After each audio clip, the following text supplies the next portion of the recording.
بسم اللہ الرحمن الرحیم۔ اللہ تعالیٰ کی توفیق سے اور اس کے فضل و کرم سے قرآن مجید کے مضامین کے خلاصے پر مشتمل یہ سلسلہ شروع ہو رہا ہے۔ آج ہم پہلے پارے کا آغاز کر رہے ہیں اللہ تعالیٰ کی توفیق سے۔ پہلا پارہ یہ شروع ہو رہا ہے سورۃ الفاتحہ سے۔ سورۃ الفاتحہ یہ قرآن مجید کی سب سے پہلی سورت ہے، اور جب بھی آپ قرآن مجید کی تلاوت فرمائیں تو آپ کے سامنے قرآن مجید میں ہر سورت کے شروع میں ایک لکیر میں، ایک سطر میں 6 باتیں لکھی ہوئی ملتی ہیں۔ اس سورت کا نام اور یہ مکی ہے یا مدنی، اور اس عام طور پر جو قرآن مجید چھپے ہوئے ہوتے ہیں ان میں دائیں طرف آپ کو ایک نمبر ملے گا سورت کے نام کے دائیں طرف۔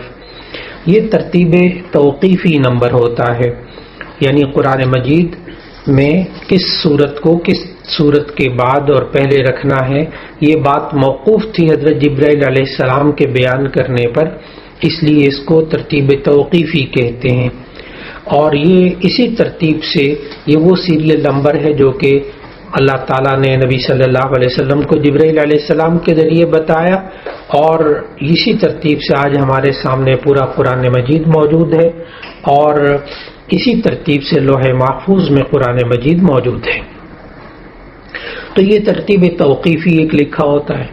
پھر بائیں طرف سورت کے نام کے بائیں طرف ایک نمبر لکھا ہوتا ہے، یہ ترتیب نزولی ہے، نازل ہونے کے اعتبار سے سورت کا نمبر ہوتا ہے۔ اور پھر اس کے بعد اس کے بالکل ایک طرف آیات، دائیں طرف آیات کی تعداد لکھی ہوتی ہے، اور بائیں طرف جو ہے رکوع کی تعداد لکھی ہوتی ہے۔ اس طرح ہمیں اگر قرآن مجید کے بالکل ہر سورت کے شروع میں جو ایک سطر ہوتی ہے اس میں ہمیں 6 چیزیں مل جاتی ہیں۔ ہم ان 6 چیزوں کو سورہ فاتحہ کے شروع میں بھی سمجھنے کی کوشش کرتے ہیں کہ سورہ فاتحہ اس کا ترتیب توقیفی نمبر 1 ہے، اور ترتیب نزولی نمبر اس کا 5 ہے، یعنی یہ 5ویں سورت ہے جو کہ نازل ہوئی۔ یہ سورت مکی ہے، مکیہ۔ مکی سورت بس اوقات بعض صورتوں کو کہا جاتا ہے مدنی سورت۔ مکی ویسے لفظ کا مطلب تو یہ ہوتا ہے مکے والی، اور مدنیہ کا معنی مدینے والی، لیکن مفسرین کی اصطلاح میں مکی اس سورت کو کہتے ہیں جو ہجرت سے پہلے نازل ہوئی، اور مدنی اس سورت کو کہتے ہیں جو ہجرت کے بعد نازل ہوئی۔ تو سورۃ الفاتحہ یہ مکی سورت ہے، یعنی اس کا مطلب یہ ہوا کہ یہ سورہ فاتحہ ہجرت سے پہلے نازل ہوئی۔ اور اس کا نام جو سورہ فاتحہ رکھا گیا اس لیے کہ یہ لفظ سورہ فاتحہ، یہ نام اس سورت کے اندر خود تو موجود نہیں ہے، لیکن اس کا نام سورہ فاتحہ اس لیے رکھا گیا کہ فاتحہ کا معنی کھولنے والی۔ تو جب ہم قرآن مجید کھول کر پڑھنے لگتے ہیں تو اس میں سب سے پہلی سورت یہ نظر آتی ہے، اسی وجہ سے اس کو سورہ فاتحہ کہتے ہیں۔ اور چونکہ قرآن مجید کا آغاز اس سورت سے ہو رہا ہے اس لیے سورت کا نام سورہ فاتحہ رکھا گیا۔ اس سورت کے اندر کل 7 آیتیں ہیں اور 1 رکوع ہے۔ اس سورت کے اور بھی بہت سارے نام ہیں جو کہ مختلف مفسرین نے روایات کی روشنی میں لکھے ہیں۔ اس کو ام القرآن بھی کہتے ہیں، یعنی قرآن مجید کے بنیادی اجمالی مضامین سارے اس میں موجود ہیں، اس لیے اس کو ام القرآن بھی کہتے ہیں۔ اور بھی نام اس کے موجود۔ سورہ فاتحہ جو ہے یہ قرآن مجید کے شروع میں ایک ایسی سورت ہے کہ جس میں قرآن حکیم کی تمام تعلیمات کا خلاصہ اختصار کے ساتھ اس میں آ جاتا ہے۔ پورے قرآن مجید کے موضوع کو مضامین کو دیکھا جائے تو 3 قسم کے مضامین بنیادی طور پر ملتے ہیں: توحید، رسالت اور آخرت، اور تمام انبیاء جتنے بھی تشریف لائے حضرت آدم علیہ السلام سے لے کر آخری نبی صلی اللہ علیہ وسلم تک، سب کی بنیادی تعلیمات جو تھیں، مشترک تعلیمات تمام انبیاء کی، وہ یہ تین تھیں: توحید، رسالت اور آخرت۔ قرآن مجید میں بھی بنیادی طور پر یہ تین مضامین پورے قرآن مجید میں چلتے ہیں۔ چنانچہ یہاں سورت کی جو ابتدائی 2 آیتیں ہیں اور چوتھی آیت جو ہے اس میں توحید کا مضمون بیان ہوا۔ توحید کہتے ہیں اللہ تعالیٰ کو اس کی ذات اور صفات کے اعتبار سے ایک ماننا۔ پھر تیسری آیت میں قیامت کا ذکر آیا، مالک یوم الدین، وہ روز جزا کا بدلے کے دن کا مالک ہے۔ اور اس کے بعد 5ویں اور 6ٹھی آیت میں نبوت اور رسالت کا تذکرہ ملتا ہے۔ اور پھر اس کے بعد اللہ تعالیٰ نے اس سورت کے آخر میں ہمیں سمجھایا کہ یہ بندہ سیدھے راستے کو اللہ کی طرف سے مانگتا ہے کہ اللہ مجھے سیدھا راستہ دکھا، اور یہ انسان اپنی زبان پر پھر یہ بھی لاتا ہے اس سورت کو پڑھتے ہوئے، ان لوگوں کا راستہ جن پر تو نے انعام کیا، ان لوگوں کا راستہ نہیں جن پر تیرا غضب نازل ہوا اور جو گمراہ ہوئے۔ معلوم ہوا کہ اس بندے نے جو ہدایت مانگی سیدھے راستے کی، تو خود زبان پہ یہ لے کر آیا کہ ان لوگوں کے یا اللہ مجھے راستے پر چلنے کی توفیق دے جس میں کہ انسان کامیاب ہوتا ہے، اور وہ آگے قرآن مجید میں موجود ہے۔ اسی طرح اس میں اللہ تعالیٰ نے ہمیں سورہ فاتحہ میں دعا کرنے کا بھی حکم دیا، اور ایک دعویٰ بھی انسان کرتا ہے اللہ کے سامنے کہ اے اللہ کہ میں صرف اور صرف تیری عبادت کروں گا اور صرف تجھ ہی سے مدد مانگوں گا۔ تو دعا کا سلیقہ بھی سکھایا، اور آئندہ کے لیے انسان کے ذمے یہ عہد بھی سکھایا کہ اس نے یہ وعدہ کر لیا تھا کہ ہم صرف تیری عبادت کریں گے اور صرف تجھ ہی سے مدد مانگیں گے۔ پھر اس کے بعد پہلے پارے میں سورۃ البقرہ کا آغاز ہوتا ہے۔ سورۃ البقرہ اس کا توقیفی نمبر 2 ہے، یعنی قرآن مجید کی دوسری سورت ہے یہ، لیکن اس کا جو نزولی نمبر ہے نازل ہونے کے اعتبار سے وہ اس کا نمبر 87 ہے۔ یہ مدنی سورت ہے، یعنی اس سورت کا اکثر حصہ ہجرت مدینہ کے بعد بالکل ابتدائی دور میں نازل ہوا۔ اس کی کل آیات سورۃ البقرہ کی 286 ہیں، اور یہ اس میں کل رکوع 40 ہیں۔ سورہ بقرہ کے اندر کل رکوع 40 ہیں، اور یہ قرآن مجید کی سب سے طویل ترین، سب سے لمبی سورت ہے۔ یہ سورت مدنی ہے، اور ہمیں اس کی آیات اور رکوع بھی معلوم ہوئے، اس کا ترتیب نزولی اور ترتیب توقیفی بھی معلوم ہوا۔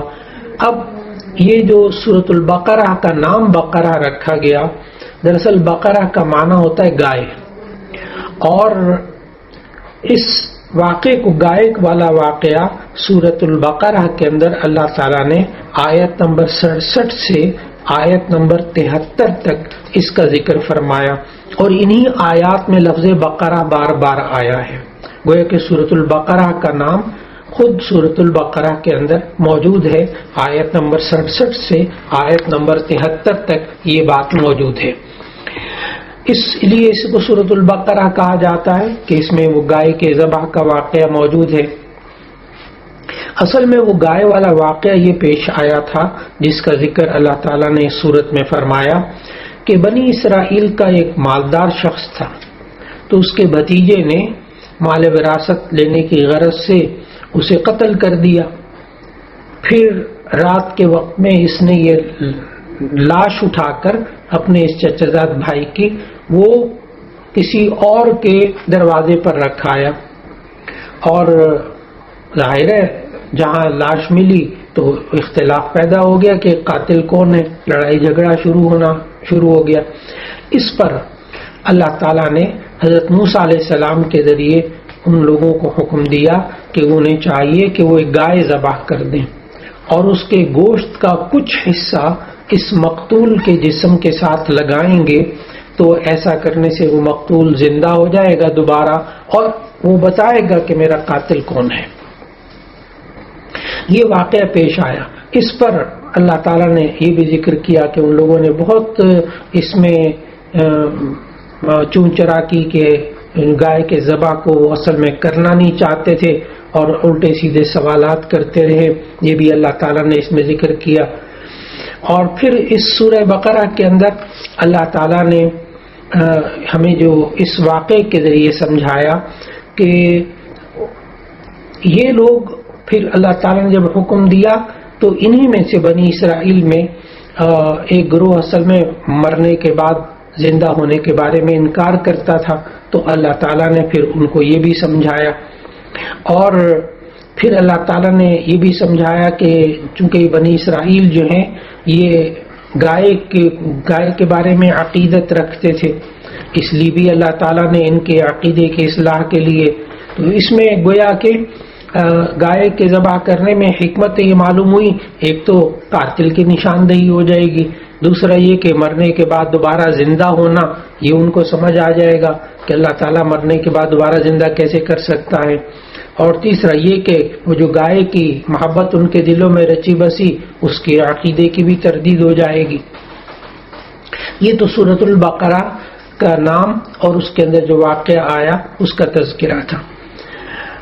اور پھر اس سورت کا جب ہم آغاز کرتے ہیں تو ہم پڑھتے ہیں الف لام میم۔ الف لام میم اصل میں یہ حروف مقطعات ہیں۔ حروف مقطعات کا مطلب ہوتا ہے وہ حروف جو کہ الگ الگ کاٹ کاٹ کر پڑھے جاتے ہیں، اور یہ حروف مقطعات کا ترجمہ ہمیں نبی صلی اللہ علیہ وسلم نے نہیں بتایا بغیر ترجمے کے، ہمیں اس پر ایمان رکھنا ہوگا کہ یہ اللہ تعالیٰ کی طرف سے ہے۔ لہذا ہمیں جتنے بھی حروف مقطعات قرآن مجید میں آتے ہیں، الف لام میم ہے، حامیم عین صاد ہے، حامیم ہے، کاف ہا یا عین صاد ہے، اسی طرح الف لام را ہے، ان سب کے بارے میں ہمیں یہی عقیدہ رکھنا چاہیے کہ ہمیں اس کا ترجمہ معلوم نہیں اور یہ سب کچھ اللہ تعالیٰ کی طرف سے ہے۔ پھر اس کے بعد اللہ تعالیٰ نے ہمیں بتایا کہ اس کتاب میں کوئی شک نہیں اور یہ قرآن مجید یہ تمام متقین کے لیے ہدایت ہے۔ پھر اس کے بعد اللہ تعالیٰ نے آئندہ آنے والی آیات میں ایک تو متقین کا ذکر کیا، ایمان والوں کا ذکر کیا کہ متقین کی خصوصیات کیا ہوتی ہیں، پھر کفار کا بیان کیا، پھر منافقین کا اللہ تعالیٰ نے بیان کیا۔ متقین کی اللہ تعالیٰ نے یہاں کل 5 خوبیاں بیان کی کہ متقین کون لوگ ہوتے ہیں۔ نمبر 1 فرمایا الذین یؤمنون بالغیب، وہ لوگ کہ جو غیب پر ایمان رکھتے ہیں، یعنی ایک چیز کو نہیں دیکھا نہیں سنا لیکن اس کے باوجود دیکھا بھی نہیں ہے، ان کو معلوم نہیں کر سکتے، لیکن اس کے باوجود اندیکھی بات پر ایمان رکھتے ہیں، جیسے اللہ کو نہیں دیکھا مانتے ہیں، فرشتوں کو نہیں دیکھا مانتے ہیں، جنات کو نہیں دیکھا مانتے ہیں، جنت کو، دوزخ کو، پل صراط کو نہیں دیکھا مانتے ہیں۔ تو ایمان بالغیب، اندیکھی بات پر ایمان رکھتے ہیں، یہ متقی پرہیزگار لوگ۔ نمبر 2 کہ وہ نماز قائم کرتے ہیں۔ نمبر 3 زکوٰۃ ادا کرتے ہیں۔ نمبر 4 آسمانی کتابوں پر ایمان رکھتے ہیں، اور نمبر 5 آخرت پر یقین رکھتے ہیں۔ یہ 5 خوبیاں اللہ تعالیٰ نے شروع کی آیات میں متقین کی خوبیاں بتائیں۔ پھر اس کے بعد اللہ تعالیٰ نے یہاں شروع کی جو 4 آیتیں تھیں اس میں تو اللہ تعالیٰ نے اہل ایمان کا ذکر کیا، آگے کفار کا ذکر کیا 2 آیتوں میں، اور پھر منافقین کا آگے ذکر کیا 13 آیتوں میں۔ اور منافقین کی جو اللہ تعالیٰ نے خصوصیات بتائیں اور ان کی جو اوصاف اور ان کی حرکتیں بتائیں، ان 13 آیتوں میں منافقوں کے 12 اوصاف بیان کیے گئے کہ یہ منافق یہ باتیں ان کے اندر ہوتی تھیں۔ لہذا منافقین کی جو باتیں اللہ تعالیٰ نے ان کے بری عادتیں بتائیں، ان کو اپنے آپ کو بچانے کی کوشش کرنی چاہیے۔ تو آئندہ آنے والی جو 13 آیات ہیں ان میں جو منافقین کی 12 عادتیں بیان کی گئیں، اس میں نمبر 1 جھوٹ بولتے تھے وہ، نمبر 2 دھوکہ دیتے تھے، نمبر 3 بات کو سمجھتے نہیں تھے، نمبر 4 ان کے دل کی بیماریاں تھیں ان کے اندر، یعنی حسد، تکبر وغیرہ، نمبر 5 ان کے اندر مکر و فریب، دھوکہ دینا، نمبر 6 بے وقوف ہونا، بے وقوف، اور 7واں یہ کہ اللہ کے احکام کا مذاق اڑانا، اور پھر 8ویں چیز یہ بتائی کہ یہ زمین میں فساد پھیلاتے ہیں۔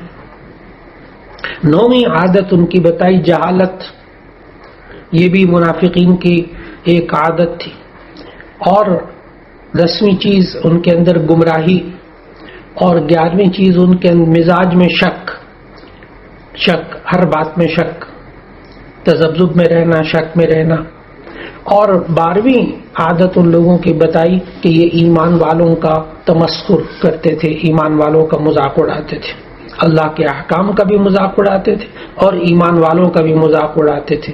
اللہ تعالیٰ منافقین کی ان عادتوں سے ہم سب کو بچنے کی توفیق عطا فرمائے۔ پھر اس کے بعد کی آیات میں حضرت آدم اور حضرت حوا کا قصہ ذکر کیا، اور آدم علیہ السلام کی خلافت کا ذکر کیا کہ اللہ تعالیٰ نے انہیں زمین کے اندر خلافت عطا فرمائی، ایسا علم عطا فرمایا جو فرشتوں کے پاس بھی نہیں تھا، فرشتوں کو حکم دیا کہ تم آدم کو سجدہ کرو، اور ایسے وقت میں اور پھر آدم کو سجدہ کرو، لیکن سب نے سجدہ کیا، ابلیس نے سجدہ نہ کیا، اور وجہ اس کا تکبر تھا۔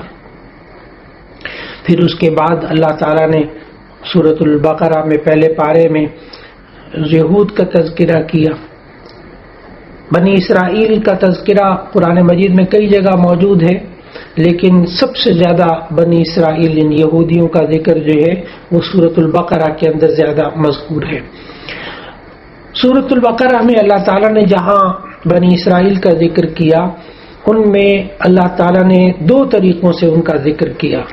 ایک تو یہ کہ اللہ تعالیٰ نے مختلف باتوں میں انعامات ان پر بتائے کہ کس کس طرح اللہ تعالیٰ نے انعامات ان پر کیے، اور کہا بنی اسرائیل کو کہ تم میری نعمتوں کو، یا بنی اسرائیل اذکروا نعمتی التی انعمت علیکم، اے بنی اسرائیل تم میری ان نعمتوں کو یاد کرو جو میں نے تم پر کی تھی۔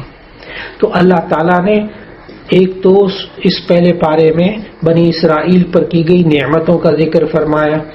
اگر ہم ان نعمتوں کا جائزہ لیں تو کل 9 نعمتیں ان پر نظر آتی ہیں ان آیات میں۔ پہلی نعمت تو یہ ہے کہ اللہ تعالیٰ نے ان کے اندر بہت سارے انبیاء کو پیدا فرمایا، یہ بھی بنی اسرائیل کے لیے ایک بہت بڑی نعمت، بہت بڑا انعام تھا۔ دوسرا یہ کہ اللہ تعالیٰ نے بنی اسرائیل کو دنیاوی اعتبار سے، مالی اعتبار سے خوشحالی بھی عطا کی ہوئی تھی۔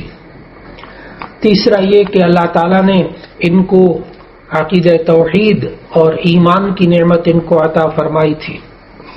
چوتھی نعمت اللہ نے ذکر فرمائی کہ اللہ نے ان بنی اسرائیل کو فرعون کے مظالم سے نجات دی تھی۔ پانچویں نعمت یہ ہے کہ جب حضرت موسیٰ علیہ السلام کے ساتھ یہ بنی اسرائیل گئے ہیں مصر کی طرف ہجرت کرنے، اور فرعون نے ان کا پیچھا کیا، تو سمندر میں اللہ تعالیٰ نے ان 12 قبیلوں کے لیے 12 راستے بنا دیے اور اللہ نے ان کو پار کرا دیا وہاں سے۔ یہ بھی اللہ کی نعمت ہے جو اللہ نے یہاں ذکر فرمائی۔ چھٹی نعمت ان پر یہ تھی کہ اللہ تعالیٰ نے ان کے سامنے فرعون کو اس کے لشکر سمیت غرق کر دیا، یہ الگ سے اللہ تعالیٰ کی ایک نعمت۔ پھر یہ 7ویں نعمت یہ کہ اللہ تعالیٰ نے ذکر فرمائی کہ جب صحرائے سینا میں یہ لوگ پہنچے ہیں تو اس وقت اللہ تعالیٰ نے ان پر من و سلوہ نازل کیا ان کے کھانے کے لیے آسمان سے۔ 8ویں نعمت اللہ تعالیٰ نے اس میں پہلے پارے میں ذکر فرمائی کہ سائے کے لیے اللہ تعالیٰ نے ٹھنڈے بادلوں کو، وَظَلَّلْنَا عَلَيْكُمُ الْغَمَامَ، اللہ تعالیٰ نے سائے کے لیے بادلوں کا انتظام فرمایا۔ اور 9ویں نعمت اللہ نے یہ کہ حضرت موسیٰ علیہ السلام سے جب انہوں نے پانی کی دعا کرنے کو کہا، اللہ تعالیٰ نے کہا کہ اس پتھر پر آپ لاٹھی ماریں، تو اس پتھر میں سے 12 چشمے پھوٹ پڑے اور ہر قبیلے نے اپنے پانی پینے کی جگہ کو پہچان لیا۔ یہ 9 نعمتیں ان آیات میں معلوم ہوتی ہیں جو اللہ تعالیٰ نے انعامات فرمائے بنی اسرائیل پر.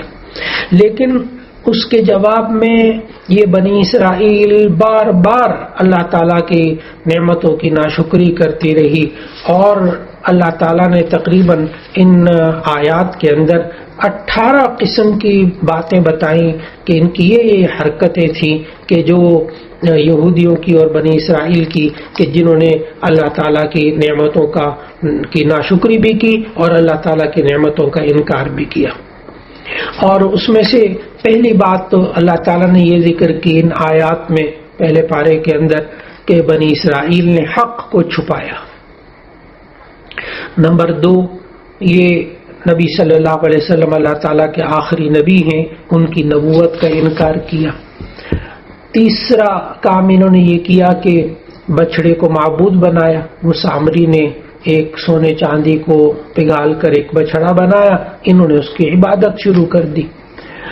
چوتھا یہ تھا کہ جب وادی سینا میں ان کو من و سلوہ ملا تو انہوں نے بے صبری اور لالچ کا مظاہرہ کیا کہ ہمیں یہ نہیں چاہیے، ہمیں تو دال اور جناب سبزی اور یوں چاہیے. پھر جب یہ اللہ تعالیٰ نے کہا کہ تم، پانچواں یہ کہ اللہ تعالیٰ نے ان کو کہا کہ تم فلاں شہر میں داخل ہو جاؤ، اور دیکھو سجدہ کرتے ہوئے داخل ہونا اور حطۃ کہتے ہوئے داخل ہونا، یہ اللہ گناہ کم کر دے. تو وہ جناب متکبرانہ انداز میں داخل ہوئے، اس طرح کہ اپنے اوپر کے بدن کو تو نہیں جھکایا. وہ جب دروازہ دیکھا نا کہ دروازہ تو یہ چھوٹا سا دروازہ ہے، تو اپنے ٹانگوں کو سمیٹ لیا اور نچلا بدن، اوپر والا بدن جو ہے وہ ویسے سیدھا رکھا، اور بجائے حطۃ کہنے کے روایات میں آتا ہے حنطۃ کہتے ہوئے داخل ہوئے، یعنی کہ گندم آٹا، گندم روٹی. تو دونوں باتیں اللہ کی نہیں مانی انہوں نے. پھر چھٹا یہ کہ اللہ تعالیٰ نے ذکر فرمایا کہ یہ نبیوں کو ناحق قتل کرتے تھے.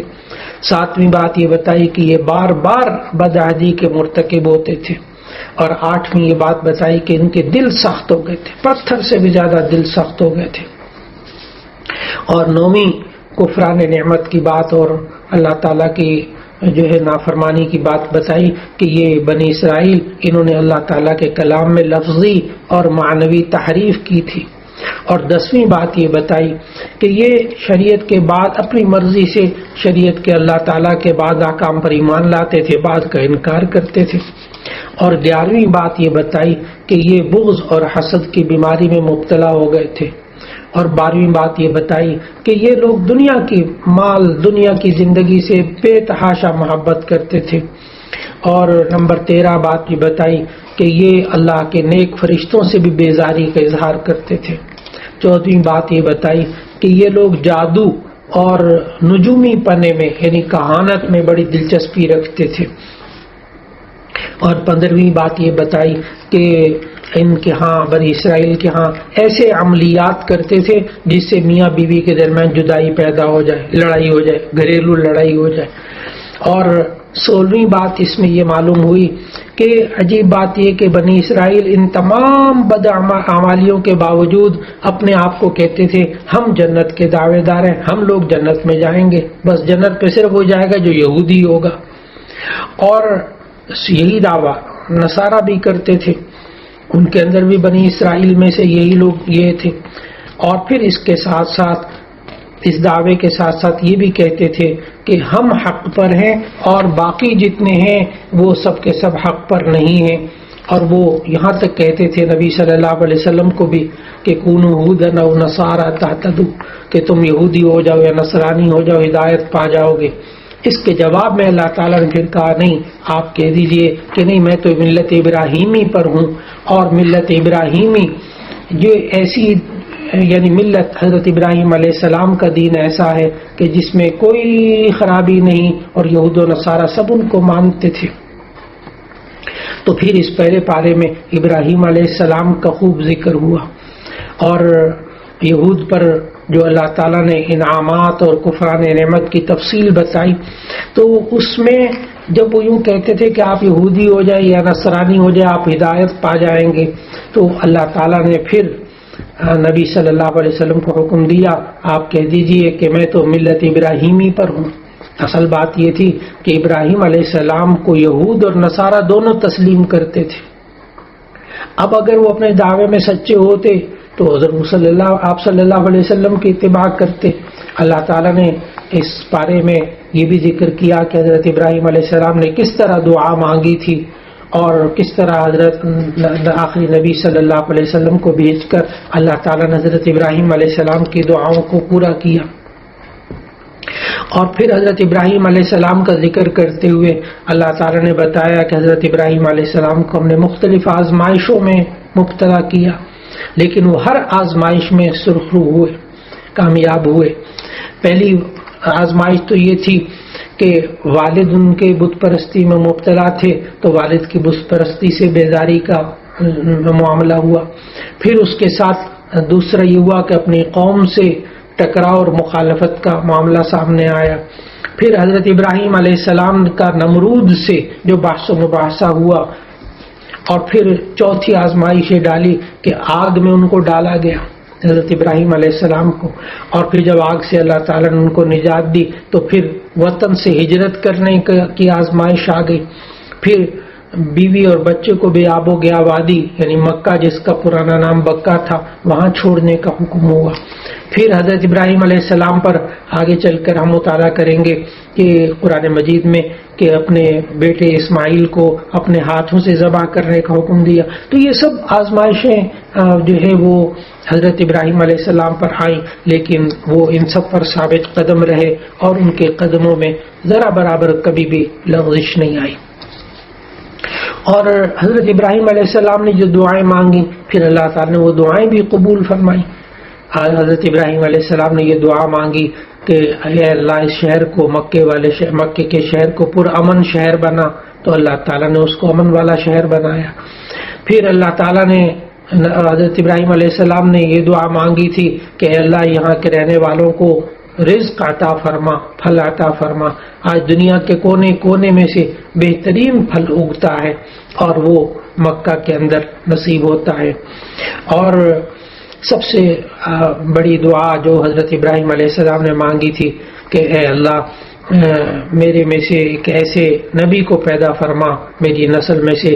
چنانچہ آخری نبی حضرت محمد صلی اللہ علیہ وسلم کو پیدا کیا گیا، خاتم النبیین صلی اللہ علیہ وسلم یہ حضرت ابراہیم علیہ السلام کی نسل میں سے.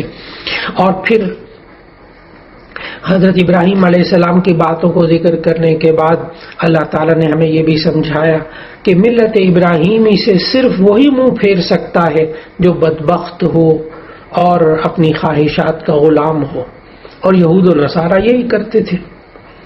پھر اس کے بعد حضرت ابراہیم علیہ السلام کے دین کو دین حنیف کہا اللہ تعالیٰ نے.